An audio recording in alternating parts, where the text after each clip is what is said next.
In northwestern Pakistan, close to the Afghan border, the Kalasha people are struggling to preserve their centuries-old culture. Once they inhabited large portions of the Hindu Kush, deep into today's Afghanistan. Today there are only around 4,000 Kalash left. They live in 3 picturesque valleys in the Pakistani province of Khyber-Pakhtunkhwa. The Kalash are facing an uncertain future. In predominantly Muslim Pakistan, the survival of their traditions hangs in the balance.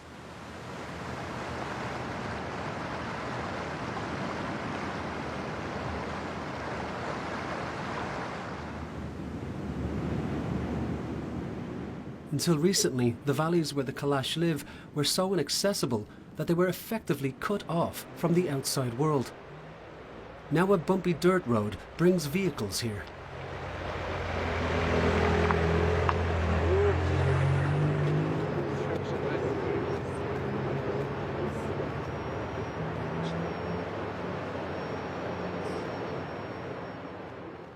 For centuries, the remote location of the Bumborate, Runmboor and Birir valleys preserved the local Kalash from the fate suffered by other members of their faith. Throughout the Hindu Kush region, the Kalash have been persecuted as infidels, killed or forced to convert to Islam. Today they are under the protection of the state as Pakistan's smallest ethnic religious minority. They can practice their faith and traditions freely.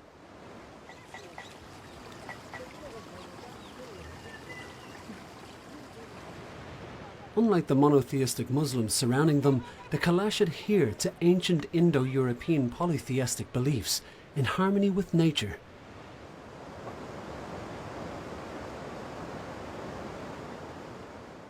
According to some legends, they are descended from Greek soldiers from the army of Alexander the Great.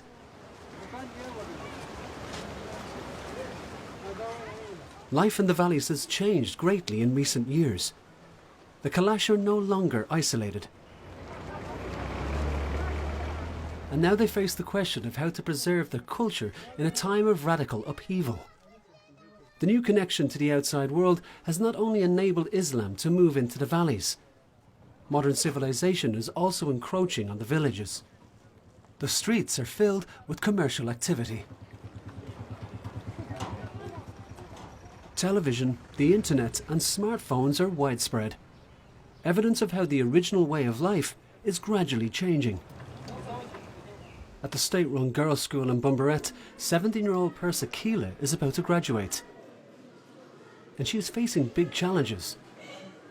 She wants to study at a college for which she will have to leave her native village.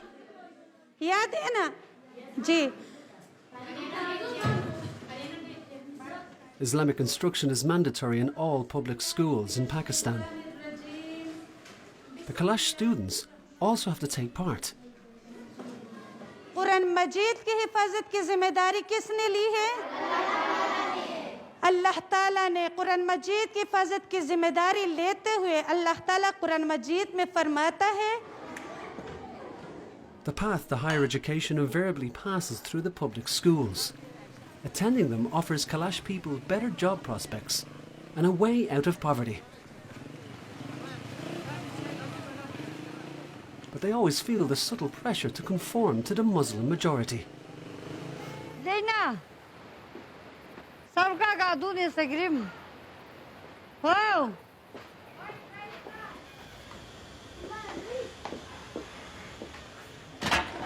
In Kila's house, it's time to prepare the evening meal.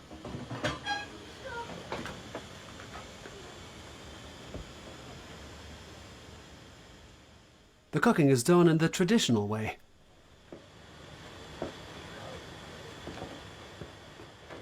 Every meal is accompanied by flatbread made from corn or wheat. Both are grown in the valley.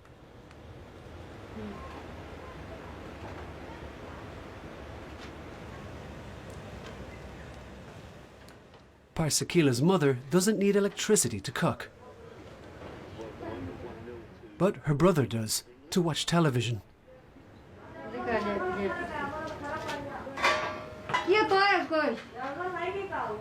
Arya. Tu kau nama kau itu? Ah.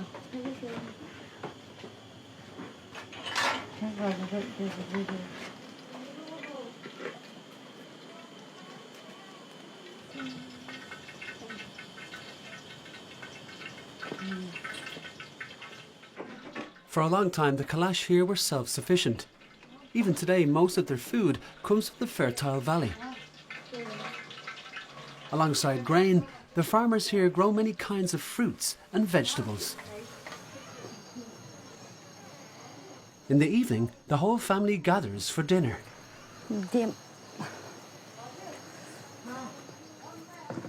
Persakila and her siblings have spent the day in school.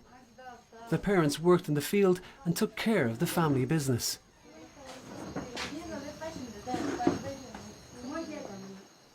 The flatbread and beans are an invariable part of daily life, just like the Pakistani garb worn by the men, the shalwar kameez, and the round woolen cap, the pakal.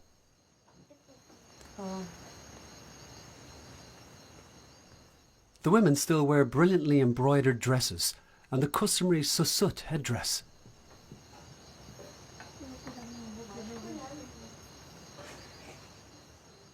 That is a big contrast to the clothes worn by Muslim women.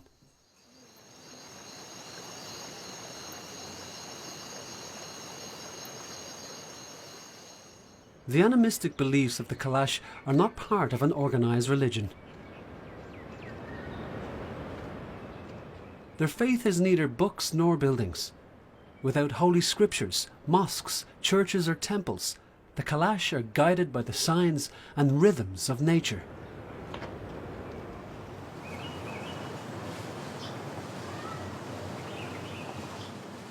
Their most important goal is to live in harmony with their environment.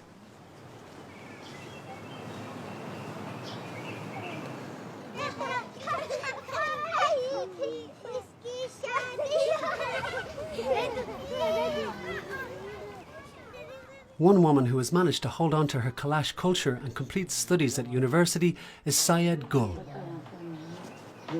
The archaeologist navigates between two worlds, that of the Kalash and Muslim society. She researches her own culture and hopes to raise public awareness about it.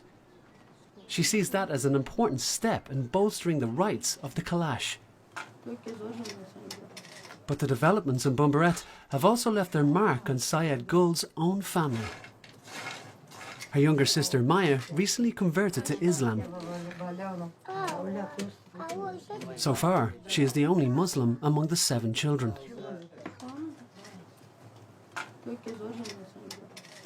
Syed Gul thinks her sister decided to convert out because she was in love with a Muslim.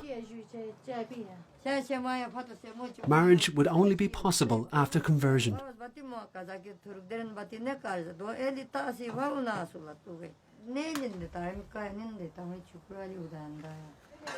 Gigi. 20-year-old Maya won't talk with her family about her reasons.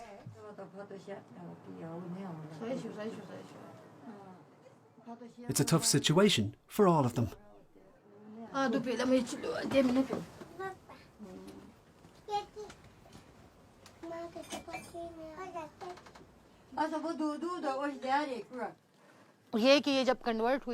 Our parents were very alarmed when she converted. But she can be a good person as a Muslim too, so it's all right. It's her decision. The most important thing is that she's a good person.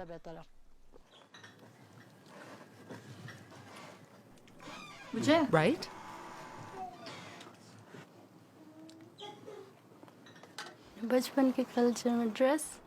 As a Muslim,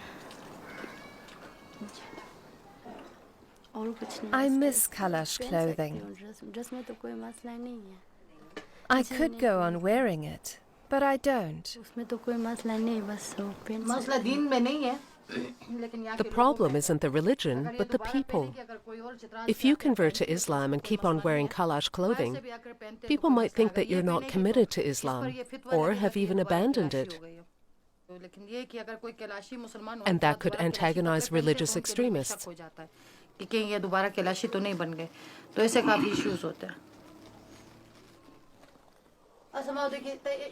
How do you feel about your daughter converting to Islam?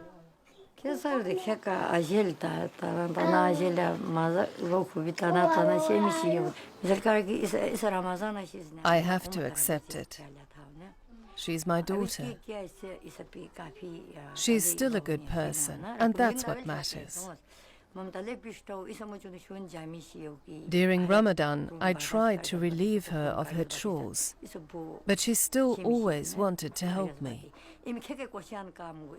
I want what's best for her. She's my daughter.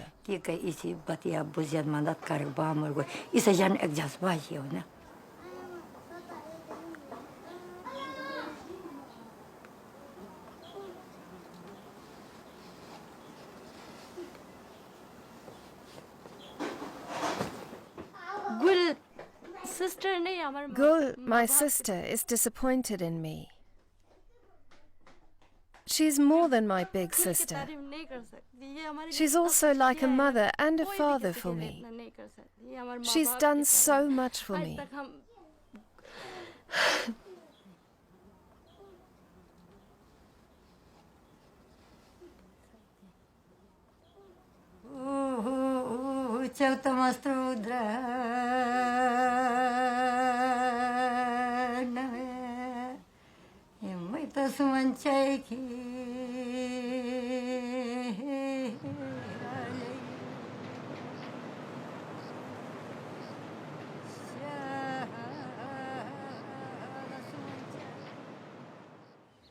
The Kalasha Museum in Bumborate was founded with the help of a Greek NGO.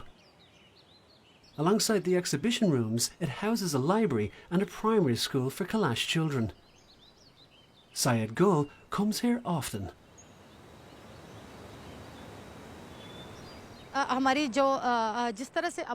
Our population isn't growing like it should be. Many people talk about forced conversion, but this pressure isn't so easy to define. So what kind of pressure is it? It happens in an indirect way. On the one hand, there aren't many of us, and our children are influenced in school.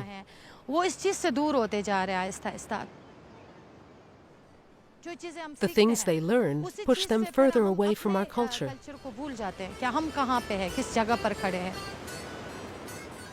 Like Maya, more and more young Kalash are converting to Islam. That is why the numbers have been continuously dwindling. From 30,000 in 1950 to 3,800 today. Kalash women are allowed to choose their husbands and to divorce them. But if they marry a Muslim and convert to Islam to do so, they are bound to their new faith. Conversion to Islam is a step that can't be reversed.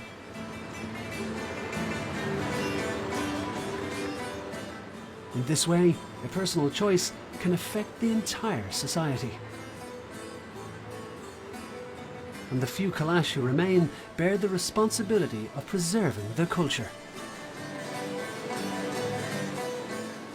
The weather in the valley is ideal for a hair wash in the river, using what nature has given them.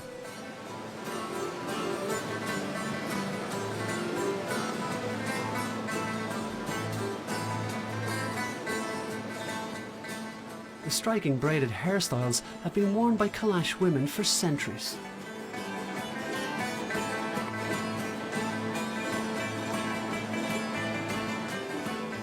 Colourful handmade bead necklaces also have a long tradition. They weigh up to several kilograms and are worn by women of all ages. The number of chains increases as a woman grows older.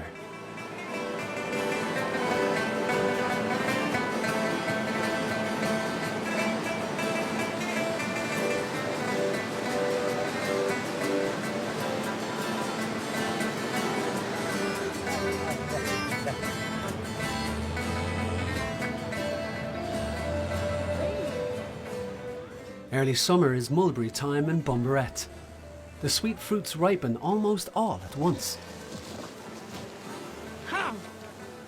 Everyone pitches in to harvest them and dry and store them for the long winter to come.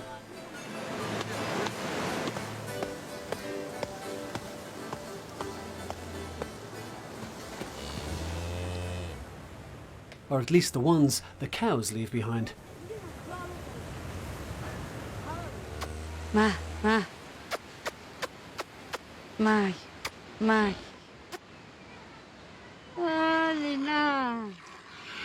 For the Kalash, it is normal to view animals not as property, but as partners.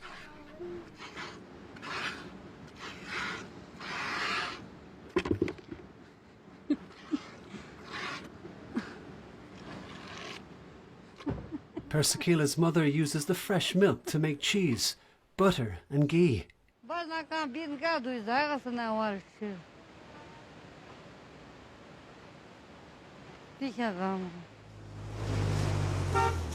Residents here no longer have to cultivate and make everything themselves.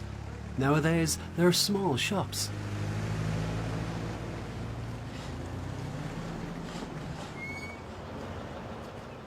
The roads may be bad, but they enable traders to come here to sell their goods.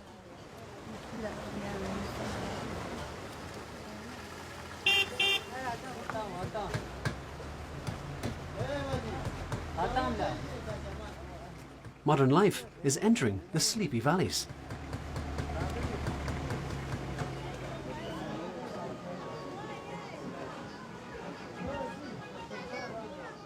And rapidly growing tourism is bringing many changes for the Kalash.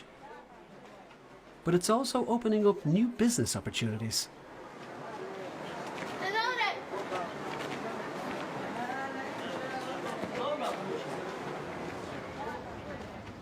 Persekila's father, Faizi Khan, has gone into the tourism business. He's turned his home into a hotel.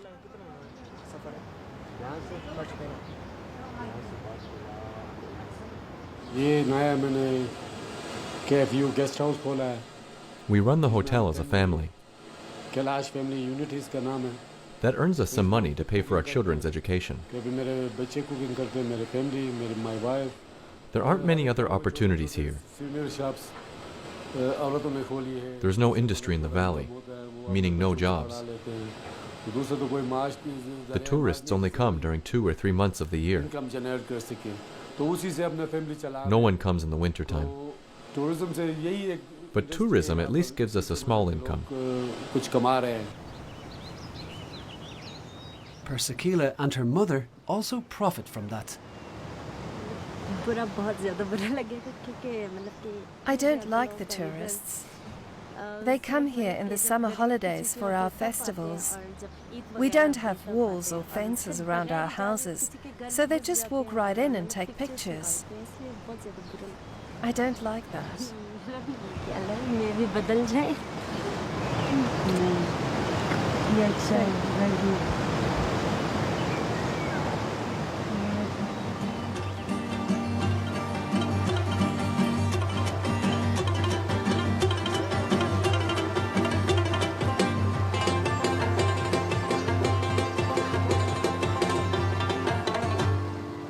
A little way up the river, life still seems normal and undisturbed by tourists.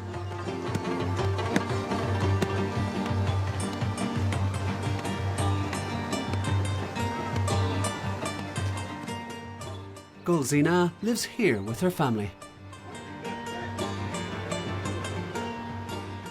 The 14-year-old student faces the same questions most young Kalash do. Should she follow in her mother's footsteps and care for the family, the household and the fields? Or should she leave the valley and go out into the world?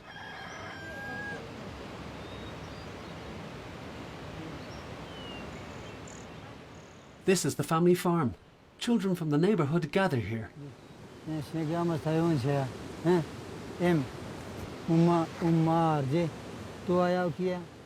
Gulzina's father, Shire Alem, is a teacher.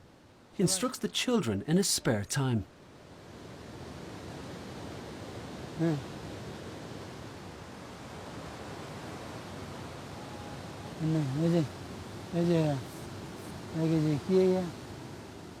Patiently, he teaches them reading, writing and English.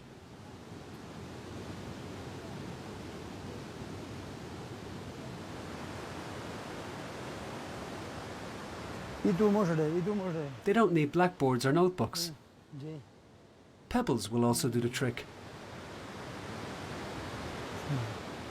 The Kalasha language spoken here belongs to the Dardic languages. Its writing uses Latin characters. It is spoken exclusively in the 3 Kalash Valleys of the Chitral District.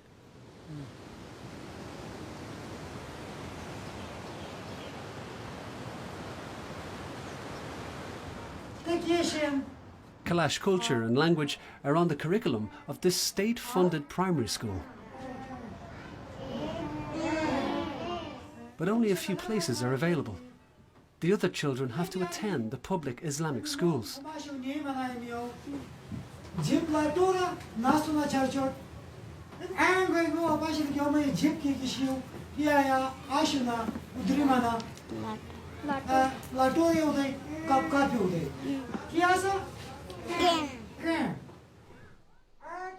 You have to roll your tongue here.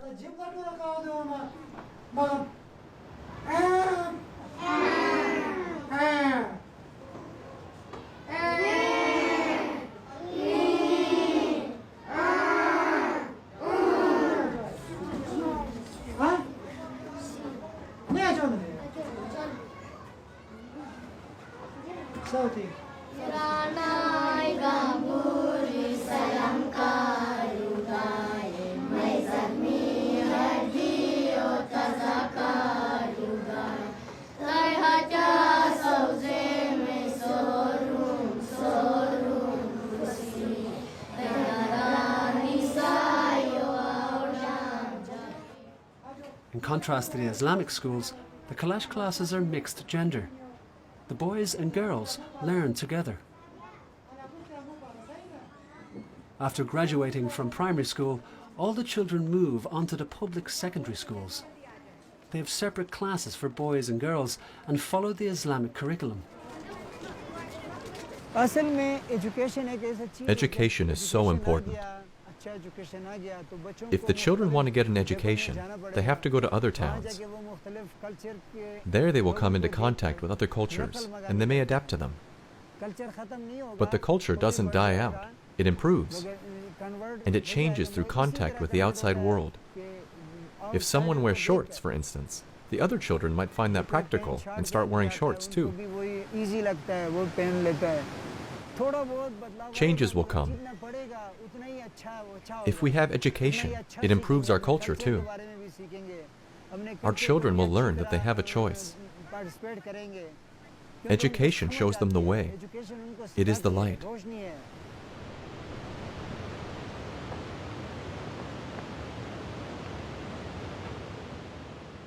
Gulzina and her sister are headed to the Bumborate High School. Gulzina is in the 8th grade there. She takes along her Islamic chador to put on in the classroom. Wearing the chador is not mandatory for Kalash girls, but in the predominantly Muslim school environment, most of them feel more comfortable with it.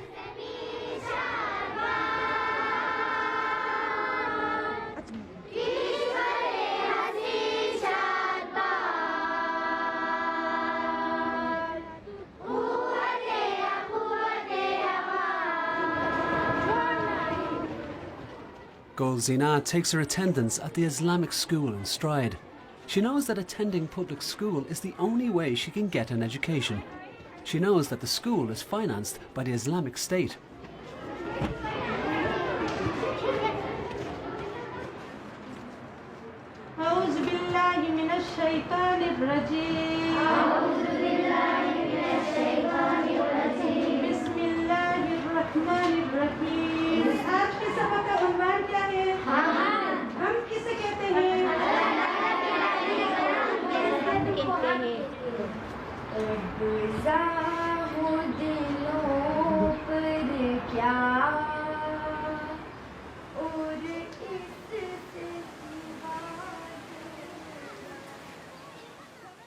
Gulzina doesn't question the Islamic educational system. She hopes to benefit from it as much as possible. Her parents support her in that. They see a good education as the basis of a life with prospects for the future.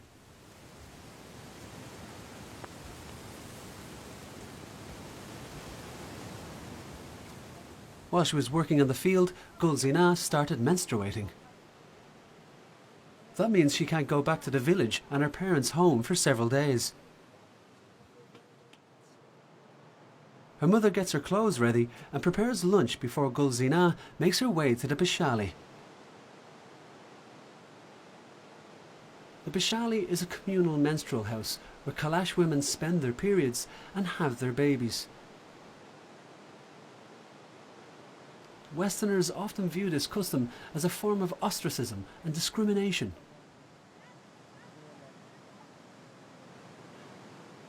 But within the Kalash value system, it is a holy place. The Bashali enjoys a very high status. Bye-bye, Nisha. Bye-bye. Pa kayo pa. The Kalash divide the world into the categories Anjeshta and Pragata. Anjeshta means something like high or pure. Pragata can be translated as low or impure. But these are not value judgments as they might be in other religions. For example, the fields are denoted Pragata or impure, yet they are the source of life and thus have the highest value for the Kalash. Women are also Pragata, but at the same time are seen as the source of creation. The high-low dualism serves as orientation for the Kalash, a way of organising everyday life. It is not a division into good and bad.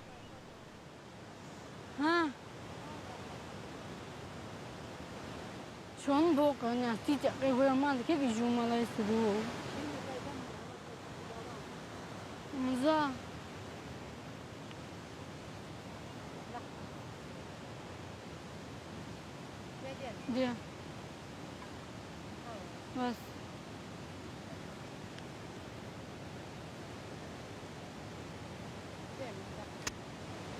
बस जा रहा है वो ऊंची जगह उछिंदे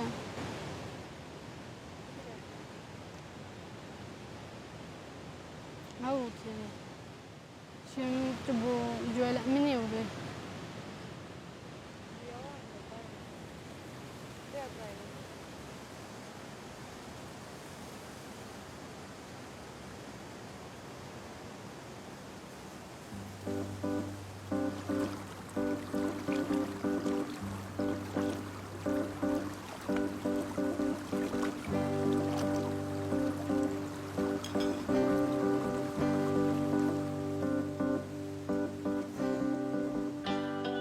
On our way to the Bashali, Gul Zina is not allowed to cross the upper part of the village.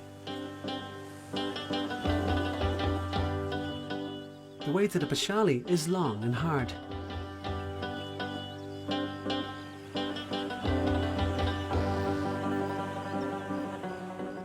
She makes a detour around the village, keeping as far from other people as possible. Otherwise it could bring misfortune.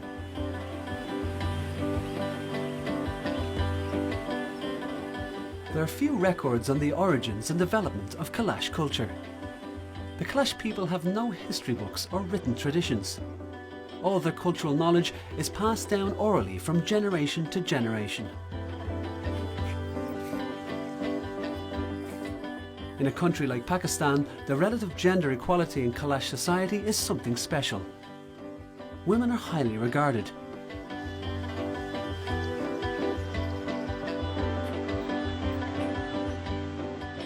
The notion that they could bring misfortune during their menstrual period is in fact protective. They are left in peace during this time. They don't have to care for their families.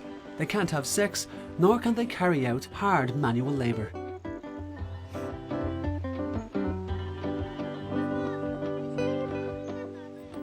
The Bashali is the place where everyone here was born, so it's no wonder that the Kalash lovingly refer to it as the source of creation.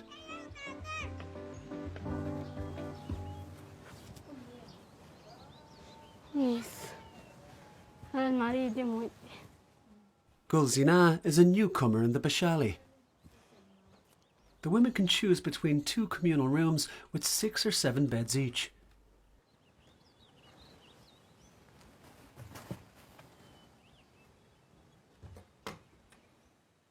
A Bashali is always outside the village, but is one of the most important places for village society. For the Kashal, it is a refuge and a sacred spot. All Kalash women spend their menstrual periods in the Bashali. Pregnant women come here to give birth and remain in the Bashali for around 30 days after their babies are born. They often have their young children with them, boys and girls. The time in the Bashali is a time to recuperate and gives them a time out from daily life every month. However, they cannot attend festivals or go to school.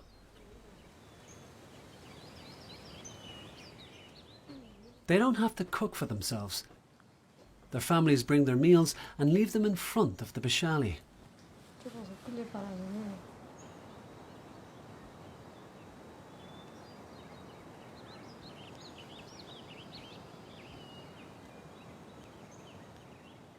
Many of the women spend their time doing handicrafts. But Gulsina finds the enforced timeout quite a challenge. It's so boring here. I don't like feeling bored. But it's the rule, so I had to come here.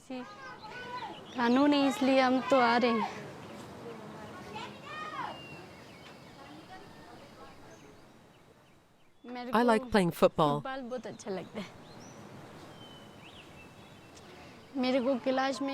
I love the Kalash, our clothing, our festivals, everything. I would like to go to college in Chitral.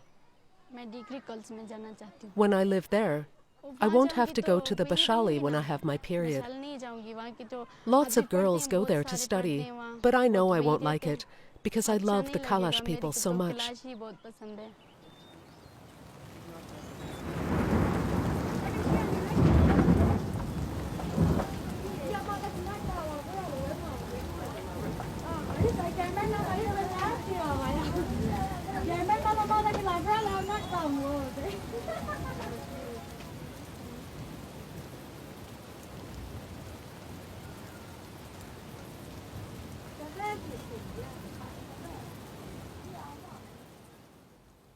Whether it's a woman's menstrual cycle, the seasons of the year, or a sudden weather change, for centuries the Kalash have organised their lives and their rituals in accordance with the laws of nature. How much of that will the younger generation carry on in the future?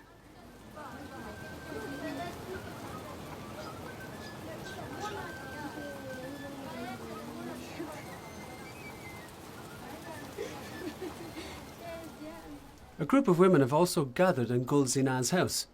A mother, Dr. Gul, has her friends over for afternoon tea. We should think about what the Bashali means to us women. What does this tradition mean?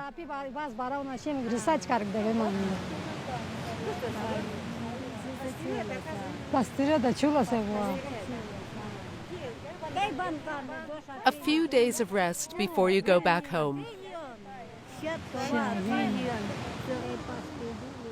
Even the older women who no longer go to the Bashali meet up regularly. The conversations range from reflections on culture to everyday topics. What are the children doing? What's cooking? And who brought which baked goods?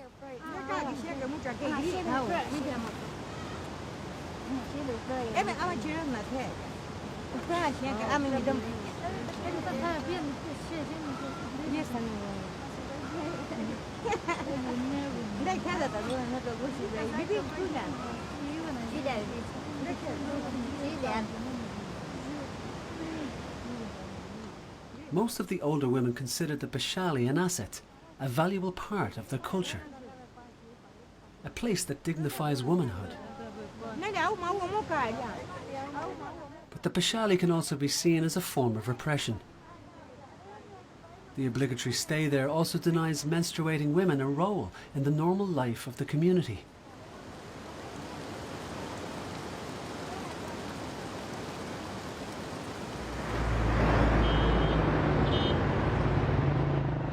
Chitral is the closest city to Bumborate. It can be reached in 2.5 hours, The capital of Chitral District offers its 45,000 residents plenty of activities. Since 2017, it has also had a university. Persakila and her mother are visiting her sister Sophia. Many young Kalash come here to study.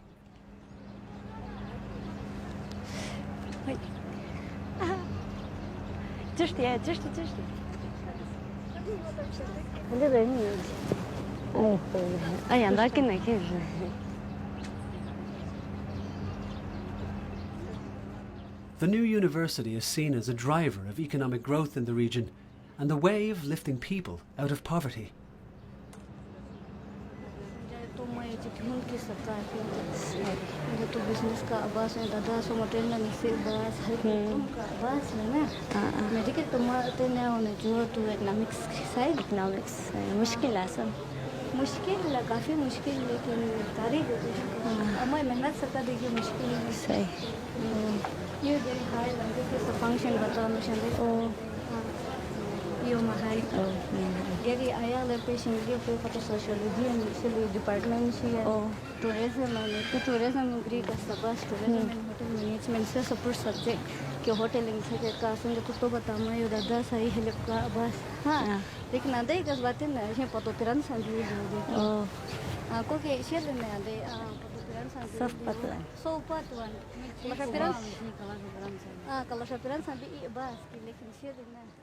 With departments including political science, IT and economics, the university is open to both men and women. But in the small cafeteria, there is strict gender segregation.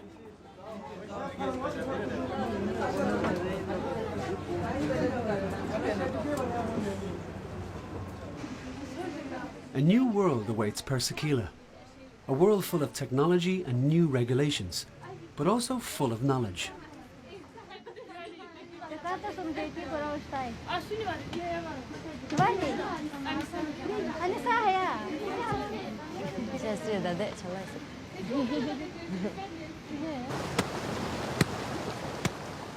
What impact will that new world have on Kalash culture? So many women are wearing the chador. The chador is not a part of Kalash culture. But what will remain of our culture when women veil themselves? The men have long been dressing like the Muslims do. So it's the women who keep our culture alive.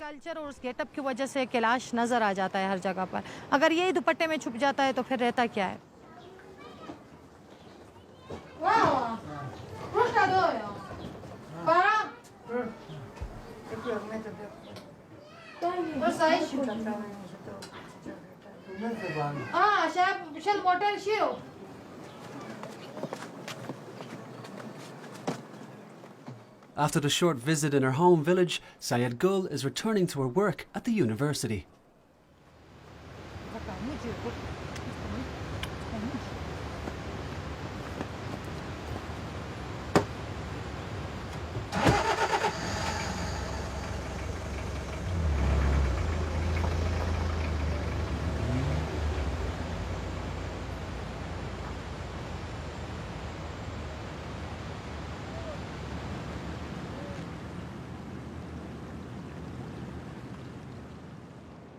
Gulzina can leave the Bashali after 5 days.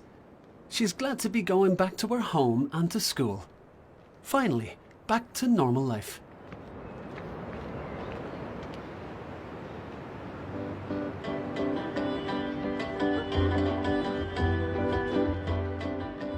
This time she doesn't have to avoid people.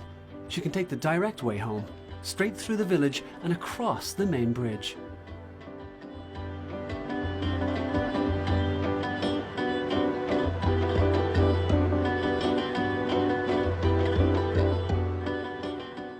Will the Kalash women continue to take this way through their untouched valley in the future? Or will camping grounds and hotels spring up on the banks of the river? Will camera-wielding tourists intrude on the Kalash on their fields? At the same time, the interest tourists are taking in this remote region is also an opportunity. They come here to experience a unique culture, Perhaps that will give it a chance of survival.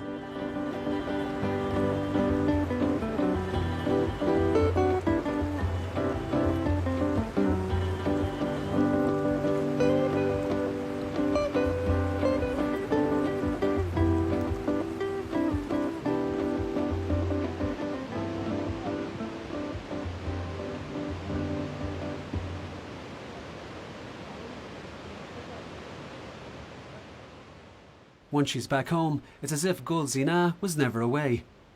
Now she has to rush to get to school on time, just as her parents expect her to.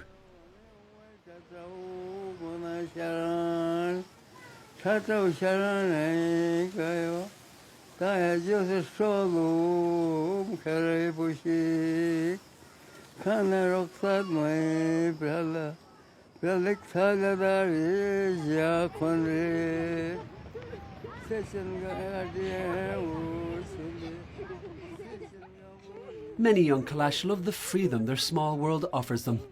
They are determined to preserve their culture. But they also know that they must not miss the boat when it comes to progress, and that they will have to prepare for drastic changes.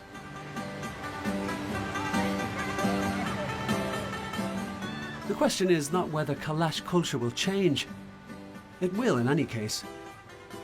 The question is far more how it will change.